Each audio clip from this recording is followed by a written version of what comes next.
आपको बताएं कि मुहर्रम उल हराम में वफाकी हुकूमत ने मुल्क भर में पाक फौज और सिविल आर्म फोर्सेस की तैनाती कर दी है। इस सिलसिले में नोटिफिकेशन जारी कर दिया गया है। काबीना की मंजूरी के बाद फौज और सिविल आर्म्ड फोर्सेस की तैनाती का नोटिफिकेशन जारी किया गया। पाक फौज की तैनाती आइन के आर्टिकल 245 के तहत की गई है। मुहर्रम उल हराम में वफाकी हुकूमत ने मुल्क भर में पाक फौज और सिविल आर्म्ड फोर्सेस की तैनाती कर दी है।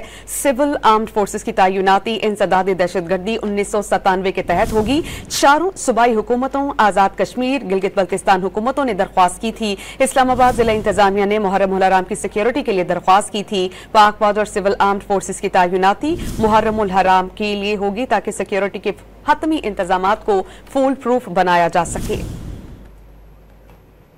मुहर्रम उल हराम में वफाकी हुकूमत ने मुल्क भर में पाक फौज और सिविल आर्म फोर्सेस की तैनाती कर दी है, जिसका बाज़ाब्ता तौर पर नोटिफिकेशन भी जारी कर दिया गया है। काबीना की मंजूरी के बाद फौज और सिविल आर्म्ड फोर्सेस की तैनाती का नोटिफिकेशन जारी कर दिया गया। पाक फौज की तैनाती आइन के आर्टिकल 245 के तहत की गई है।